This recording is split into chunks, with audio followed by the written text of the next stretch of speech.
봉독한 말씀을 통해서 하나님께서 저 여러분에게 은혜 주시길 원합니다. 심리학자들이 습관을 연구해 본 특성에 대해서 말씀드린 적이 있습니다. 나쁜 습관은 자신도 모르게 몸에 배어 있는데 끊어버리기가 대단히 어렵다는 것입니다. 반면에 유감스럽게도 좋은 습관은 그렇게 애를 써서 들여놨는데 쉽게 때로는 한순간에 무너지는 것을 경험하게 된다는 것입니다. 여러분들께서는 경험적으로도 아마 이러한 분석이 그렇게 크게 나와 내가 경험한 것과 다르지 않다는 것을 느끼실 것입니다. 좋은 습관은 들이기는 어려운데 쉽게 버려지고 나쁜 습관은 자신도 모르게 몸에 뱉는데 끊어버리기가 대단히 어렵다. 우리 이러한 습관의 특성을 우리가 이해한다면 몇 가지 교훈을 배울 필요가 있습니다. 그러므로 나쁜 습관을 끊어버리고 좋은 습관을 들이는 것은 멈춤이 없다고 하는 것입니다. 부단히 그러한 노력을 해야 한다는 것을 우리가 깨달아야 합니다. 또 좋은 습관을 유지하고 나쁜 습관으로부터 거리를 두기 위하여 항상 일정한 정신적 긴장감을 가지고 있어야 한다는 것입니다. 또한 실패하더라도 그것이 끝이 아니기에 다시 시작해야 한다는 것입니다. 나쁜 습관을 끊어버리기 위하여 좋은 습관을 몸에 배기 위하여 끊임없이 다시 노력해야 한다는 것입니다. 무엇보다 여기 한복판에 정신적 긴장이 이완되는 것은 위험하다라는 것입니다. 너무 지나친 긴장도 몸과 마음에 해롭지만은 그러나 필요한 긴장감이 있는데 그런 정신적 긴장감을 잃어버리게 되면 어느 순간 다시 나쁜 습관이 살아나고 좋은 습관이 사라지게 되기 때문인 것입니다. 오늘 우리는 본문에서 주님의 습관에 관한 언급을 발견합니다. 주께서 습관을 쫓아서 감람산에 가셨다. 그 감람산, 그 겟세마네 동산, 거기에서 주님과 제자들의 모습을 우리가 보게 되는데 우리 주님의 습관은 바로 감람산에 가시는 것이었습니다. 이것은 바꿔 말하면 주님은 아주 분주함 속에서 항상 그것에 매몰되지 않도록 그 분주한 현장을 떠나시는 일을 습관처럼 하셨습니다. 쉬기도 하셨지만 무엇보다 이 습관은 주님이 기도가 습관이 되신 분이었다는 것을 보여줍니다. 항상 기뻐하라, 쉬지 말고 기도하라, 범사에 감사하라. 쉬지 않고 기도하시는 것이 주님의 습관이셨습니다. 여러분께서 성경 사복음서를 읽으시면서 주님이 언제 기도했는가를 찾아보십시오. 예수님께서는 공생애를 시작하실 때 40일 동안 금식하셨습니다. 그리고 그 세 가지 시험을 이겨내셨습니다. 또한 예수님께서는 제자들을 세우실 때는 심지어 밤새도록 철야기도 하신 다음에 제자들을 부르셨어요. 그리고 예수님께서는 우리가 금방 말씀드린 것처럼 기도가 몸에 배어있는 그런 분이셨습니다. 오늘 본문은 예수님이 이 땅에 오신 지상 최대의 사명이신 십자가의 구원 사역을 이루시는 일을 위하여 예수님께서는 겟세마네 동산에서 기도하고 계십니다. 우리가 조금 있다가 예수님의 기도의 모습을 좀 자세하게 살펴보겠지만 예수님은 기도로 시작하시고 예수님은 기도로 진행하시고 예수님은 기도로 마무리하셨다라고 말씀을 드려도 조금도 지나치지 않습니다. 우리가 3일 기도회와 심야 기도회에 이제 본문에 대한 요약을 보내드릴 때 항상 거기에 기도 외에는 다른 이유가 없습니다. 그런 글귀를 함께 보내드리고 있습니다. 우리가 그 고백을 온 교우들이 가슴에서부터 하면 반드시 역사가 나타날 것입니다. 똑같은 문구를, 똑같은 찬양을 매일 보면 그냥 지나가게 됩니다. 습관적으로 그냥 받아들일 수도 있습니다. 그러나 그러한 의도가 아니라는 것을 여러분께서는 아실 것입니다. 되새기고 되새겨서 절대로 잃어버리지 않을 때까지 간다면 여러분이 교회 앞날을 전혀 걱정하실 필요가 없습니다. 우리가 기도에 하나님의 능력이 나타나는 통로가 없다면 우리가 그 문구를 볼 때마다 나는 전심으로 간절하게 기도하고 있는가? 우리 가정과 우리 교회는 마음을 합하여 기도하고 있는가? 그 문제를 점검하시고 그 방향으로 가시면 나머지는 하나님이 일하실 것입니다. 아무쪼록 너무 많이 들어서 감동이 없고 습관적으로 가는 유감스러운 길을 걷지 않으시길 바랍니다. 읽고 또 읽고 찬송하고 또 찬송하고 또 기도하고 기도함으로써 그것이 나의 고백이 되고 온 몸과 온 마음과 마음을 합해서 가는 것이 된다면 우리에게 교회의 이전 문제 걱정하실 거 없습니다. 하나님께서 어떤 방법으로든지 하신다는 것 우리 선배들이 충분히 간증했습니다. 우리가 가진 집을 팔려고 하지 않아도 하나님이 하실 것입니다. 우리의 걱정과 근심과 염려는 아무 도움이 되지 않습니다. 하나님을 향하여 주님의 일을 시작할 때, 진행할 때, 마칠 때에 우리가 해야 될 일은 기도하는 것입니다. 여기 본문에 보면 제자들이 예수님의 뒤를 따라서 함께 감람산에 갔다 이렇게 누가복음에 되어 있습니다. 함께 갔다는 표현이 있지만은 이 누가복음에는 유독 따라갔더니 이런 표현이 나와 있습니다. 주님이 가자고 말씀하셨던 아니면 제자들이 자발적으로 따라갔던 제자는 선생님의 모습을 본받고 따르고 그 말씀에 순종하는 사람들입니다. 주님이 기도로 시작하셨고 기도로 진행하셨고 기도로 마무리하셨다면 그리스도인과 교회는 주님을 따르는 제자로서 그리스도인들로서 우리도 그와 같이 가야 합니다. 개인적이든 가정적이든 교회적이든 기도로 시작하고 기도로 진행하고 기도로 마무리하는 훈련을 끊임없이 해야 합니다. 여러분께서는 제가 조금 더 과장 없이 말씀드리는 것을 기억하실 것입니다. 우리 교회가 중요한 일정을 놓고 온 교회가 마음을 합해서 기도하려고 애를 썼을 때에 우리는 하나님께서 우리를 지켜주시는 것을 보았습니다. 우리가 걱정할 만한 어떤 부분들도 주님이 채우시는 것을 보았습니다. 그 마무리를 할 때 항상 감사의 풍성함으로 하나님을 찬송했던 것을 우리는 경험했습니다. 주께서 주신 교훈을 잊어버려서는 안 됩니다. 상처로 인한 분노나 미움은 잊어버려야 되겠지만은 영적 교훈을 잃어버리는 사람은 그런 실패를 또 반복하게 됩니다. 교훈은 남기되 상처와 부정적인 감정은 잊어버리면 되는 것입니다. 교회를 세우고 하나님의 일을 감당할 때에 우리는 주님의 본을 따라야 합니다. 우리 주님은 제자들에게 말씀하십니다.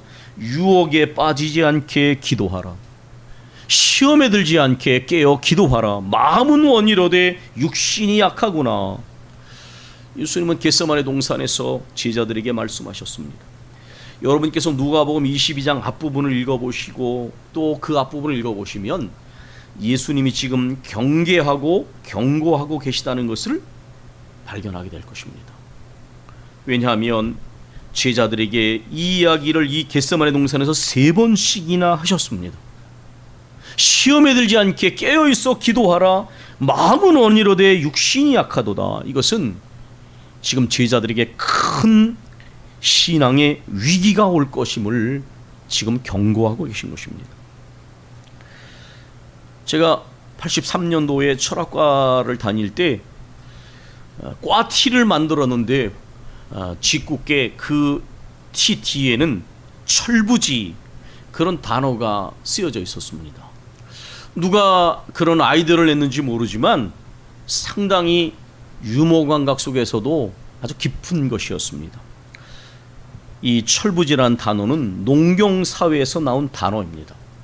농부가 지금 밭을 갈아야 할지 논을 갈아야 할지 씨를 뿌려 할지 김을 매야 될지 물을 줘야 할지 추수해야 될지 모르는 사람을 원래 철부지라고 부르는 것입니다. 그러다가 이 말 속에서 때를 분별하지 못하고 사리 분별을 하지 못하는 사람을 철부지라고 부르게 된 것입니다. 제자들은 현재 영적 철부지의 모습을 계속해서 보이고 있습니다. 주님이 십자가에 달려 고난의 십자가를, 구원의 십자가를 지시는 이 막중한 상황 앞에서 그들은 언제나 누가 높냐라는 논쟁을 하고 있습니다. 자신들이 얼마나 쉽게 깨어지기 쉬운 질그릇 같은 존재를 알지 못하기에 내가 오늘 밤 다 굴기 전에 나를 부인하리라. 주님, 절대로 그런 일은 일어나지 않을 것입니다. 저는 주님과 함께 감옥에도 죽는 자리에도 가기를 이미 단단히 준비했습니다. 이 말은 감당하지 못할 말이었다는 것을, 지키지 못할 약속이었다는 것을 우리는 성경을 통해 이미 알고 있어요. 그러한 굳은 맹세는 어쩌면 우리들의 것인지 모릅니다. 지키지 못할 약속을 우리는 너무 자주 주님 앞에 합니다. 제자들은 지금 모든 상황이 하나님의 주권과 섭리 안에서 이루어진다는 걸 알지 못하는 영적인 철부지의 상태에 있습니다. 지금 무엇을 해야 될지 상황 파악하지 못하고 자신들이 말과 의지로 되는 것이 아니라는 그 약함을 인정하지 못하는 철부지, 모든 것이 하나님의 계획하심 속에서 이루어지겠다는 것을 깨닫지 못하는 영적 철부지. 그러게 주님은 끊임없이 그들을 깨우치려고 계속해서 말씀하십니다. 계속해서 말씀하십니다.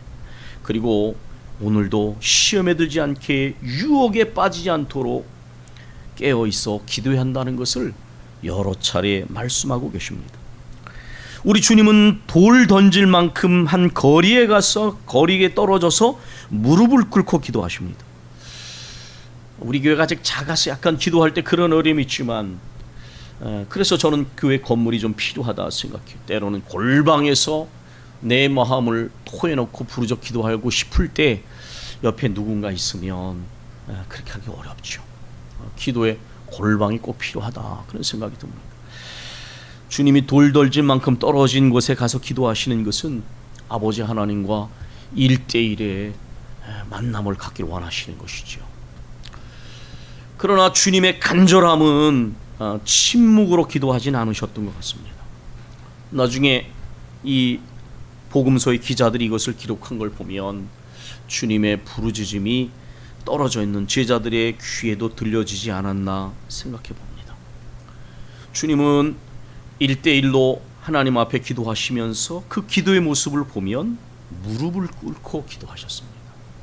여러분, 종종 내 몸 자세를 주의하십시오. 왜냐하면 내 몸에 마음 자세가 드러나기 때문에 예배를 드릴 때는 가급적이면 이렇게 쫙 벌리고 다리를 꼬고 예배하는 일은 없어야 합니다. 예배에 방해가 되는 물건을 가지고 들어오셔서는 안 됩니다. 저는 수업을 시작하면 아이들에게 핸드폰을 진동으로 바꿔서 주머니에 집어넣도록 끊임없이 훈련을 시킵니다. 예배 시간에도 핸드폰을 끊어놓으면 생활의 11조가 예배인데 예배가 되겠습니까? 미리 오셔서 예배를 준비하시고, 우리 교회 전통은 10분 전에 도착하시는 거예요. 기도회를 해도 10분 전에 오시고 예배를 드려도 10분 전에 준비하시고, 예배는 생활의 11조다, 그렇게 말씀을 오늘 드렸지 않습니까? 주님은 이 기도하시는 모습 속에 무릎을 꿇으셨어요. 이것은 간절함의 표현 아닙니까? 겸손하게 주 앞에, 하나님 아버지 앞에 나가는 예수님의 모습이 아닙니까? 여러분, 종종 무릎을 꿇으세요. 제가 언젠가 우리 성금요일 기도회 때 우리 모든 교우들을 의자 위로 올라오시라고 말씀드린 적이 있습니다. 좀 귀찮으실 거예요. 양복이 구겨질 수도 있죠. 그러나 양복 구겨지는 게 뭐 그렇게 중요합니까? 집에 가서 데리면 되죠. 그러나 내 마음에 영적인 주름은 펴져야 되지 않겠습니까? 하나님 앞에서 종종 무릎을 꿇으십시오. 제가 듣기로 미국에서도 경건한 분들은 소파에 앉는다더라고요. 예배를 드릴 때에 앉아 있다가 예배를 드리는 순간에는 내려와서 무릎을 꿇는 분들이 있다는 거예요. 종종 그런 마음이 필요한 거예요.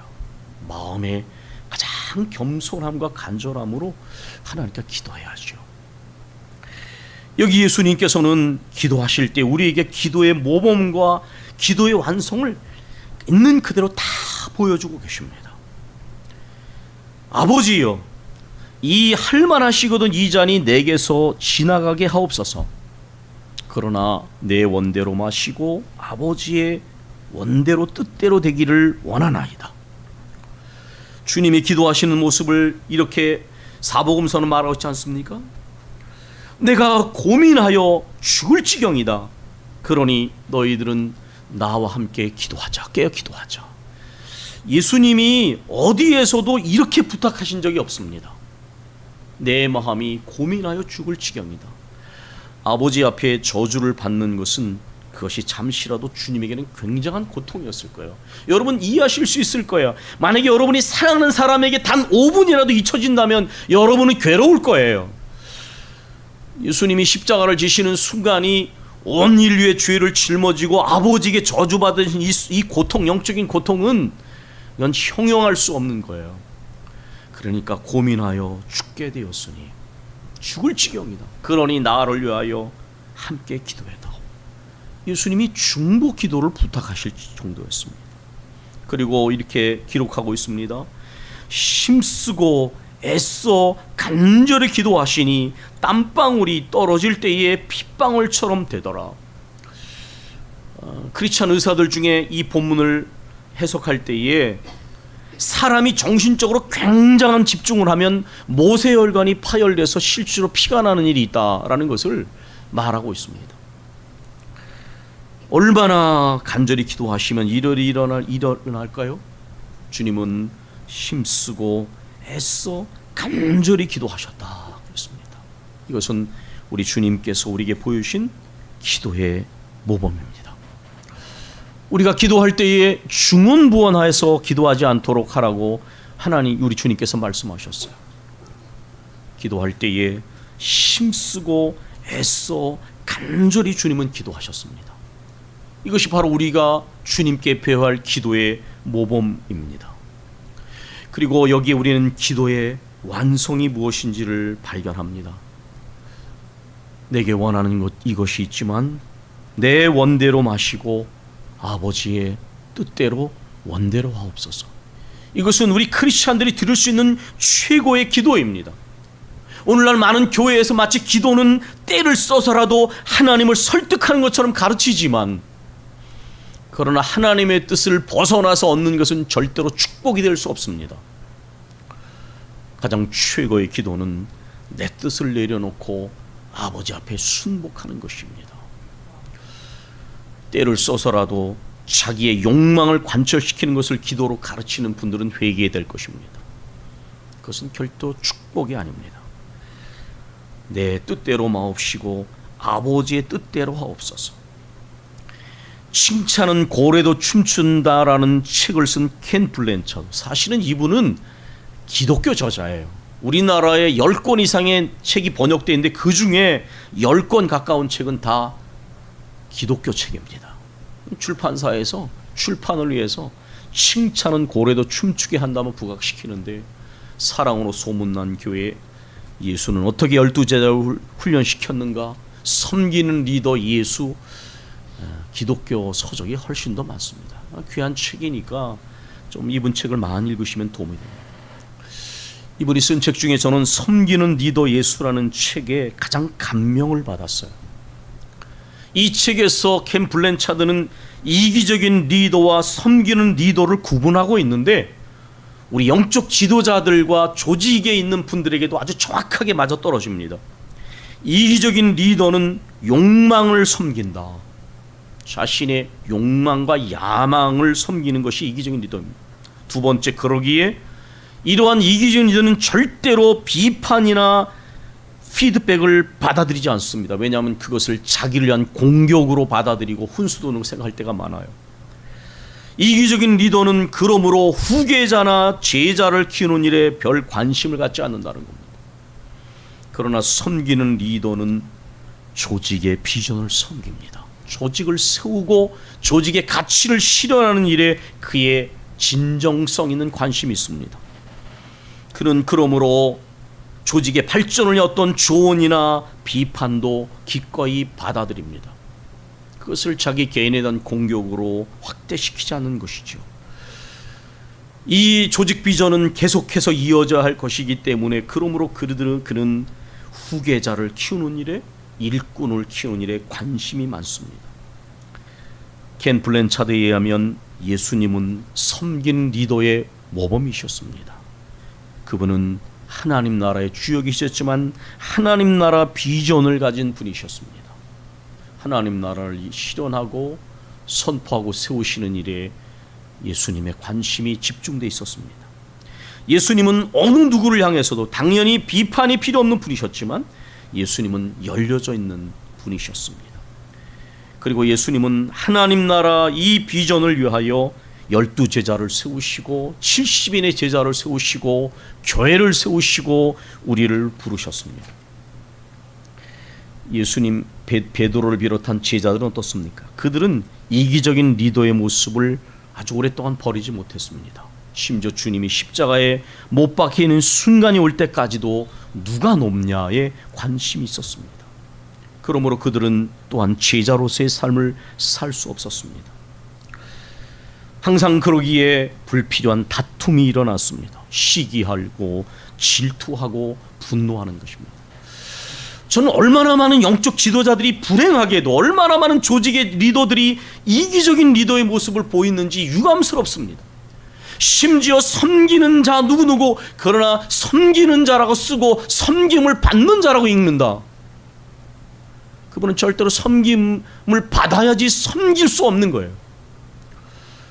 그것은 듣기 좋은 미사력일 뿐이지 진짜 섬기려고 하지 않는 것입니다. 예수님께서는 이러한 영적 상황에 대해서 경계하고 경고하시지만 눈이 가려지면 보이지가 않습니다. 귀가 닫혀져 있으면 들리지가 않는 것입니다. 너희는 유혹에 빠지지 않도록 기도해라. 너희는 시험에 들지 않도록 기도해라. 무슨 뜻입니까? 기도해야 이겨낼 수 있다는 것입니다. 예수님은 이것에 대한 본을 보여주셨어요. 광야에서 금식하신 이후에 예수님은 3가지 시험을 이겨내셨습니다. 예수님은 말씀으로 사단의 유혹을 물리치셨어요. 말씀으로 이겨내는 것입니다. 엎드려 기도하며 기도와 성령의 능력으로만 이겨낼 수 있다는 것을 예수님은 친히 모범으로 우리에게 보여주셨습니다. 주님은 기도의 모범, 기도의 완성이셨습니다. 순종과 복종의 모범을 기도를 통하여 보여주셨어요. 하나님께서는 이렇게 간절하게 힘써서 피땀 흘려 기도하시는 예수님에게 천사를 보내셔서 도와주십니다. 저는 이게 은혜가 됐어요. 우리가 우리 생각을 내려놓고 주님을 간절히 의지하면 하나님이 도와주실 것입니다. 아멘. 하나님의 뜻대로 살아가는 사람들, 몸부림치며 주의 뜻대로 하는 사람들 내버려 두지 않으십니다. 주님은 반드시 도와주십니다. 혼자 내버려 두지 않았습니다. 여러분, 우리가 잠깐 이런 생각을 해보시죠. 만약 우리 주님이 순종하지 않으셨다면 어떻게 됐을까요? 인류 구원을 이루고자 하는 하나님의 뜻은 실패했을 것입니다. 또한 우리 주님은 영광을 받지 못하셨을 것입니다. 그러나 주님은 순종하셨습니다. 그래서 주님의 마지막 가상칠언 중에 여러분 2마디가 있지 않습니까? 다 이루었다. 그것은 아버지의 뜻을 다 이룬 것입니다. 아버지여, 내 영혼을 아버지께 부탁하나이다. 모든 것을 마치고 쉬시는 주님의 심정이 여기에 다 드러나 있습니다. 빌립보서 2장은 이렇게 말합니다.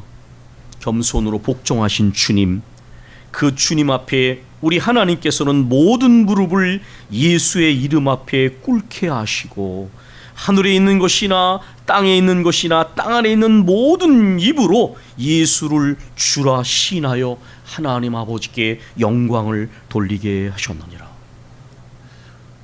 그렇게 내 뜻을 내려놓고 아버지 뜻에 복종하시고 구원을 이루셨을 때에 우리 하나님께서는 그 아들을 높이셔서 모든 무릎이 그 앞에 무릎 꿇게 하셨습니다. 저는 지난 주간에 한 분을 알게 되었습니다.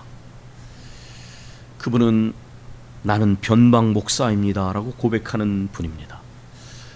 그분이 쓴 자신의 목회 생애의 실패와 성공에 관한 이야기를 반 정도 읽었는데 많이 마음에 감동이 되고 도전이 되고 다시 한번 저를 돌아보게 되었습니다. 그분은 결코 성공만 한 분도 아니고 또 화려한 성공을 거둔 분도 아니었지만은 그분의 글 속에서 기도하는 종의 모습을 보았습니다. 무슨 일을 하든지 기도로 시작하고 진행하고 기도로 마무리하면서 항상 주님이 주시는 음성을 듣고만 움직이는 모습. 내가 아무리 애정을 쏟아놨어도 주님이 내려놓으라 하시면 그날로 내려놓을 수 있는 순종. 아무것도 보이지 않아도 주님의 뜻 안에 서 있음을 믿고 기다리는 것. 아무것도 보여지지 않아서 소망이 다 끊어져도 앞으로 나아가라 하면 나아가는 참 목회자의 모습. 저 자신을 많이 생각하고 돌아보게 되었습니다. 우리는 10주년을 맞았습니다.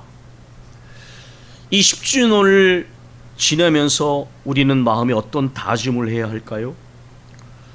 다시 한번 확인해야 될 우리의 고백은 하나님의 뜻이 이루어지는 것입니다. 목회자로서의 저의 고백은 내 야망을 관철시키고 노후 대책을 준비하는 것이 아니라 하나님의 목회를 하는 것입니다. 주님이 나가라면 나가고 멈추라면 멈추고 주님이 말씀하시면 그 음성을 듣고 움직이는 것이 우리 모든 성도들과 목회자인 제가 나갈 모습이라고 믿습니다. 오직 말씀과 기도를 통하여 성령의 능력을 의지해서 나가는 것. 그것이 이 10주년을 맞으면서 저와 우리 모든 교우들이 나갈 길이라고 믿습니다. 이제 말씀을 마치면서 여러분에게 언젠가 소개했던 신앙 고백이라는 복음성가, 저의 신앙 고백이 담겨져 있기도 한 이 복음성가의 가사를 읽어드리고 기도하겠습니다. 신앙의 참된 의미를 알고 온 생을 주께 바치기로 했을 때 그 전에 아무렇지 않던 사소한 일들이 무겁게 가슴에 와닿네. 양심의 뜻을 따라 행하고 사랑의 법을 지키게 하시오. 내 생활이 편할 때도 고통받는 이웃 있음을 늘 잊지 않게 하옵소서. 내 모든 결점과 내 모든 나약함을 주의 은혜로 채우시고 여호와 하나님 능력의 이름으로 내게 기름을 부으시어 나로 생명의 복음에 합당한 일꾼으로 쓰시어 주님의 뜻 이루어지이다. 연약한 제게 힘을 주시고 발걸음마다 인도하여 주시며 굳건한 믿음으로 이 길 가도록 하심도 참으로 여호와 이레라. 할 수 있다면 피하고 싶고 맘 편히 나의 길을 가고 싶지만 어느새 당신은 나의 중심을 붙드시오 이 길을 가라 명하시네. 내 마음의 생각과 내 인생의 계획을 주의 뜻대로 이끄시고 여호와 하나님 능력의 이름으로 내게 기름을 부으시오 나로 생명의 복음에 합당한 일꾼으로 쓰시오 주님의 뜻 이루어지시다. 아멘. 우리 1분간 각자 기도하겠습니다.